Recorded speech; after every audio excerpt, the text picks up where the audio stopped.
Chers amis de la nature et de la photo, j'ai un lever de lune à vous raconter. Dans cette vidéo, depuis pratiquement le centre de Séoul, devant le fleuve, je vais vous donner tous mes conseils pour pouvoir prendre des photos du lever de lune au 100-400 mm. Mais avant tout, il m'a fallu arriver ici.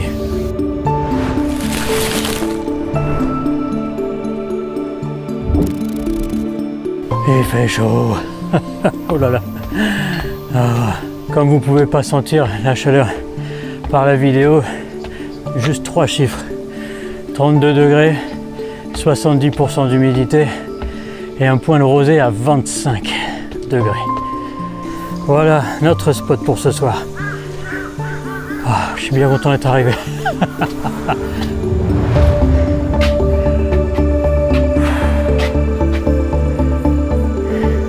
Et comme ce soir c'est la super lune bleue, bon bleu on s'en fout, c'est une histoire de calendrier, mais super lune c'est bien. C'est l'un des moments où la lune est la plus proche de la Terre, donc ça fait une petite différence de taille. Donc je pensais qu'il y aurait d'autres photographes, mais en vrai, je suis le premier et c'est très bien, je vais pouvoir mettre mon trépied et réserver le meilleur spot.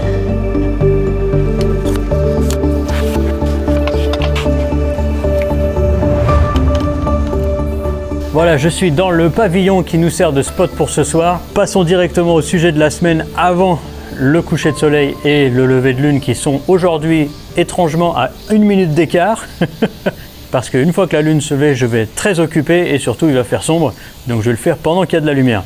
Alors avant de parler de réglage, avant de parler d'objectifs, d'appareil photo, tout ça, il faut que le ciel soit clair. Aucun nuage, aucune brume, aucun brouillard. Sinon vous pensez bien que la lune, vous ne la verrez pas, en tout cas pas entièrement, pas forcément là où vous le voulez. Deuxième chose, regardez bien l'horaire à laquelle la lune se lève. Je vous dis ça parce qu'aujourd'hui, par exemple, le coucher de soleil et le lever de lune se font à 1 minute d'écart. Donc c'est vraiment comme dans les livres d'enfants, le soleil disparaît, la lune monte. Mais tous les jours n'est absolument pas comme ça. Il y a des jours où la lune se lève le jour. Donc calculez votre coût. Sachez qu'en général, la lune se lève entre 20 et 30 minutes plus tard que la veille. En parlant de l'heure à laquelle vous devez prendre les photos de lune, ça dépend de l'esthétique que vous cherchez. Si vous voulez la lune en gros plan sur un fond noir, alors il faudra attendre qu'il fasse nuit et avoir un gros zoom.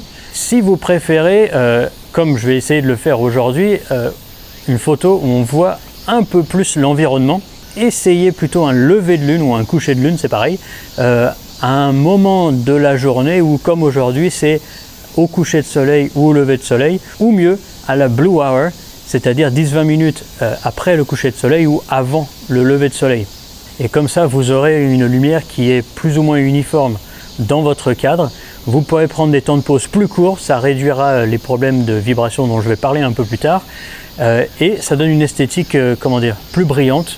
Ça peut vous plaire, en tout cas moi c'est ce que je vais essayer de faire aujourd'hui. Troisième chose à regarder, c'est effectivement l'orientation du lever de lune.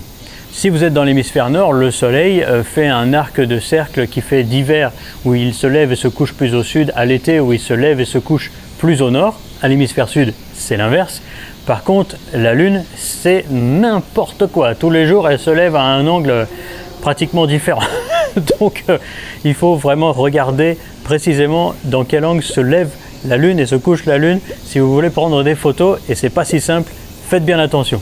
Pour connaître l'orientation exacte du lever ou coucher de lune, à moins d'avoir un pote astrophysicien, c'est assez compliqué. J'ai fait une vidéo sur les applications gratuites, je vous la mets ici, pour préparer vos shoots avec le coucher de soleil, mais en vérité ça marche pareil. Et regardez, je vous montre ce que ça donne juste ici sur la vue. Vous pouvez voir qu'avec les réglages de l'heure maintenant, aujourd'hui, c'est-à-dire l'heure du lever de lune à 19h, je crois que c'est 18 ou 19 le lever de lune aujourd'hui, vous pouvez voir avec la réalité augmentée le trajet de la lune qui passe derrière la grosse tour du Lotte World Tower et les montagnes qui sont derrière Séoul. Donc c'est pas exactement l'angle que je rêve, mais vu que c'est aujourd'hui la pleine lune et que c'est une super lune, c'est comme ça. J'ai pas le choix et je vais faire de mon mieux. Vous avez trouvé l'orientation, l'heure, vous avez tout calculé, c'est très bien. Un dernier conseil que je vous donne, c'est de prendre un sol ultra solide. Ici je suis dans un pavillon traditionnel coréen, je fais des guillemets parce que oui, le design il est traditionnel mais c'est du béton, hein, donc il n'est pas très vieux. Et ça c'est très bien parce que vous allez prendre des temps de pause pas forcément très courts. Donc éliminer les mouvements dus au sol, c'est toujours ça de gagner. Niveau matériel, le type de caméra n'a pas vraiment d'importance. Moi j'utilise mon Z7, donc c'est un plein format. Mais si vous utilisez un APS-C, sachez que vous pourrez zoomer encore plus fort sur la Lune. Si c'est ça que vous voulez faire, c'est parfait. Après, même la Lune en grand angle, c'est bien si vous avez un beau paysage devant vous et que la Lune peut servir de point de focalisation pour l'œil. C'est parfait aussi. Ça, c'est un choix personnel. Je ne vais pas vous dire exactement comment prendre vos photos. Vous savez mieux que moi. Vous reconnaîtrez peut-être la vue. C'est la vue que j'ai prise au lever de soleil en hiver il y a quelques années. Un très beau lever de soleil, je vous le mets ici aussi. Comme ces jours-là, j'ai sorti mon 100-400. C'est la distance appropriée pour prendre cette photo. J'espère que la Lune sortira des montagnes derrière la grosse tour que vous voyez dans cette vidéo, c'est-à-dire la Lotte World Tower. Il y a le très beau fleuve Han avec les quelques ponts devant, que je vais aussi inclure dans la photo. Alors bien sûr, le premier truc, il faut un trépied. Si votre 100-400 n'a pas ça, regardez, je ne sais plus comment on appelle ça, un espèce de pied accroché à l'objectif lui-même, achetez-en un, parce que si vous accrochez votre appareil photo à la rotule, malheureusement ça va et ça risque de bouger. Essayez donc au maximum d'accrocher votre matériel à votre rotule au milieu, au centre de gravité de ce que vous avez. Une autre chose à bien garder en tête, c'est que la Terre tourne, donc nous bougeons par rapport à la Lune, et la Lune elle-même étant en orbite autour de la Terre, elle bouge aussi.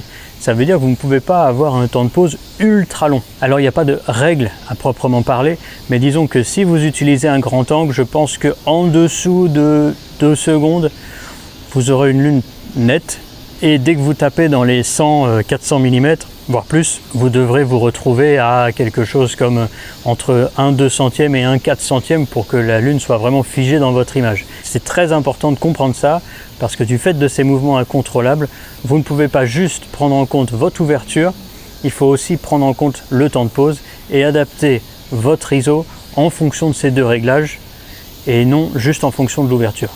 Je vous conseille d'utiliser une ouverture qui est optimale pour votre objectif et de caler un temps de pause avec lequel la Lune ne sera pas en mouvement. Et après, il faudra compenser avec l'ISO.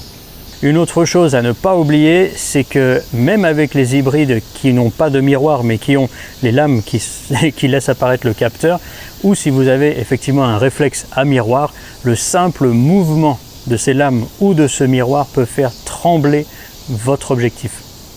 Surtout quand vous êtes à 400 mm, en gros plus vous zoomez et plus le moindre mouvement devient un gros mouvement pour la photo.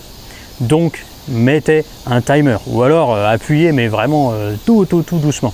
Si vous en avez la possibilité avec votre appareil, utilisez un obturateur électronique, comme ça il n'y a rien qui bouge, c'est encore mieux. Sur mon mirrorless Nikon, c'est comme ça que je prends mes photos et c'est juste mon doigt qui peut potentiellement faire trembler l'appareil. C'est pour ça que j'utilise l'écran et un timer de 3 secondes. Bon, je vais vous dire une petite vérité. Au mois d'août, c'est la saison des orages en Corée du Sud. Cette année, le climat a pété tous les records. On a 29 jours, enfin plutôt nuits tropicales de suite en Corée. Ça veut dire qu'il y a de plus en plus d'orages. Les orages, vous le savez, c'est très localisé, mais au lieu de rafraîchir, ça ne fait qu'augmenter l'humidité. Et le problème, c'est qu'avec le soleil qui se couche, l'humidité remonte un peu. Du coup, là, j'ai peur que l'horizon ne soit plus aussi dégagé qu'il l'était tout à l'heure. Le lever de lune est dans 10 minutes. On croise les doigts. Comme vous le voyez ici, mes craintes étaient justifiées. Et donc, le lever de lune, bien que magnifique par nature, ce jour-là n'était pas très impressionnant. Au passage, pardonnez les poussières sur le capteur. Il m'a donc fallu beaucoup de travail à la retouche pour faire ressortir cette vue. Et je sais que cette image-ci n'est pas une image à portfolio, mais la voilà quand même.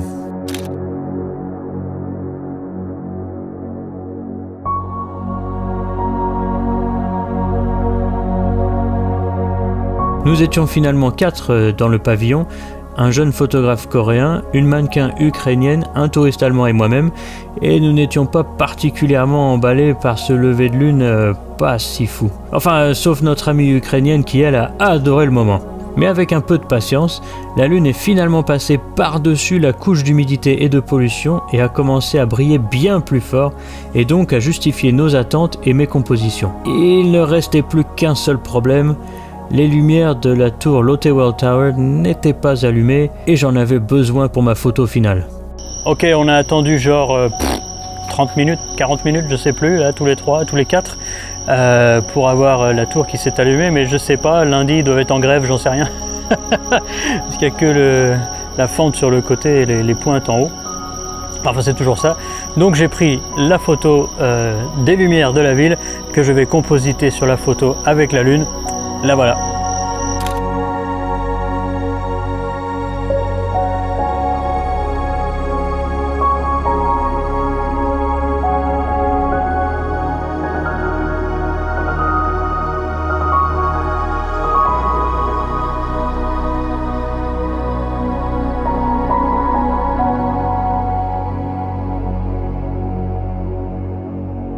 J'espère que vous avez apprécié cette expérience au-dessus du fleuve de Séoul avec la lune, la super lune bleue qui s'est levée. Si vous avez appris quelque chose, notamment comment prendre des photos de la lune, laissez-moi un like, abonnez-vous, laissez-moi un coin en commentaire, c'est assez important pour l'algorithme du dieu YouTube. Je vous retrouverai la semaine prochaine dans une nouvelle aventure. Je compte sur vous pour faire grossir cette chaîne pour que j'ai encore beaucoup d'images à vous raconter.